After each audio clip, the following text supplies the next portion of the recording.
Welcome to Python programming language. Python is the simplest and easiest programming language available in the market today. So what is Python? Python is a high-level interpreted, interactive and object-oriented scripting language. So Python was designed to be highly readable, which uses English keywords frequently, whereas other languages uses punctuations and it has fewer syntactical constructions than any other languages available in the market today. So Python was developed by Guido van Rossum in the late 80s and early 90s at the National Research Institute of Mathematics and Computer Science in the Netherlands.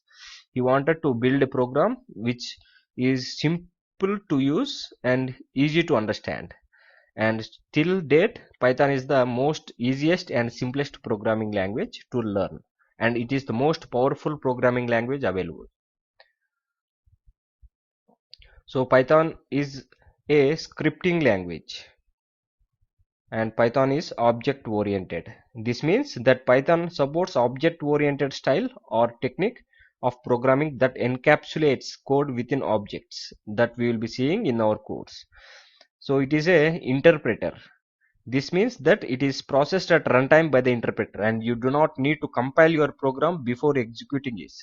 Like any other programming language, C, C++, Java, Perl, PHP, we should have to first compile the code and then we should have to execute. But in the Python, because it is an interpreted language, we not need to compile it. We will be executing the code.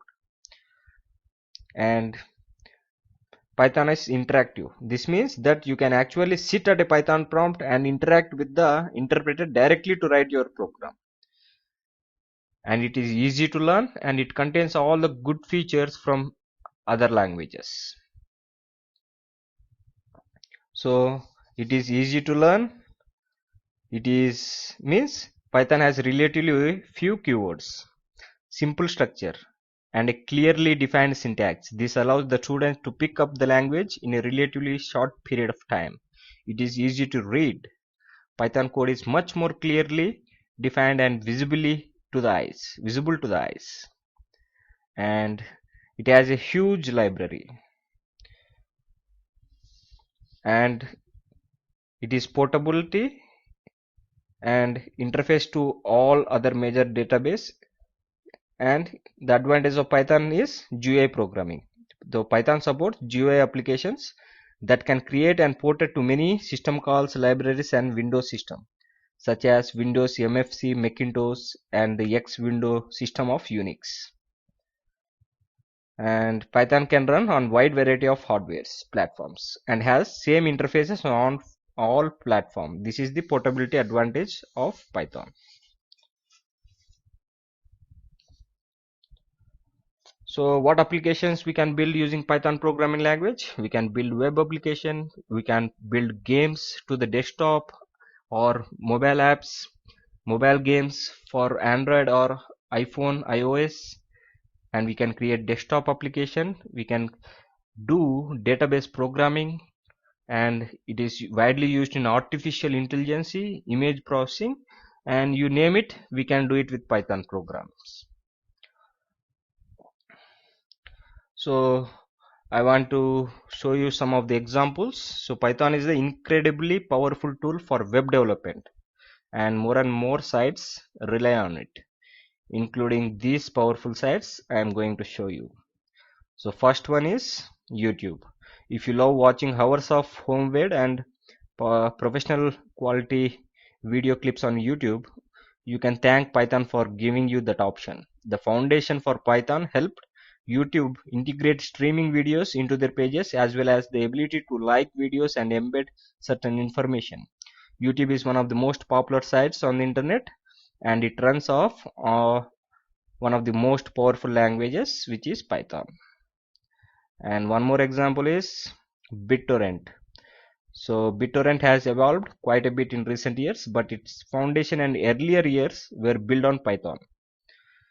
And the next website I would like to first describe it first. So it takes a lot of power to be able to handle the most popular search engine in the entire world. That is why this website uses Python for its mainframe foundation. as well as in addition to various apps that it runs in conjunction to the main site. So can you guess the website? It is the most popular website in the entire world. Yes, it is Google. Google uses Python at the core. And the next website is Spotify. So if you listen to the music, you would have well known about the Spotify. Spotify changed the music game when it allowed you to listen to ad-free music of your choice, and Spotify runs on Python. Like this, Yahoo Maps, much like Google, Yahoo also uses Python for a variety of different resources.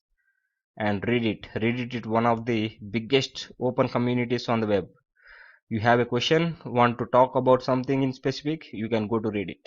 And Reddit is also built on Python. Quora, you got a question, ask it on Quora. Quora is also built in Python. And one more I want to show, there are plenty, like thousands of websites which are building now on Python, which because it's the most powerful thing. The last one is Instagram. If you love taking photos of your food or a new outfit and posting it online for all of your friends to see, you can thank Python for that ability. So Instagram is also built on Python. These are some of them. There are hundreds of websites built on Python. So these are all the topics we are going to cover in this course duration. First, we will be starting with the basic syntax. We will be seeing all the variable types available in Python. We will start with the basic operations, and we will see decision making using the if-else statements, loops using for loops, while loops, and we will see how to use the numbers, strings, Unicode strings. We will see the data type called lists, tuples, the difference between list and tuples. We can also create a dictionary using Python. We will be seeing how to create it. We will be then going to the functions and function arguments, how to pass the argument in the function, and we will be seeing what are the keywords. We will be seeing some of the modules like date and time modules. There are a lot of modules available in the Python, inbuilt modules. We will be seeing functions, how to create our own modules, and file handling in Python, like we can call the files in our computer using the Python program, modify it, we can change the name. All this we will be seeing in the files, and how to handle the exceptions we will be seeing. Then we will be going to the object oriented programming in Python, starting with class and objects and many other topics, and we will be seeing inheritance and many more. All this we will be covering in our course. So let's start together exploring the Python programming language.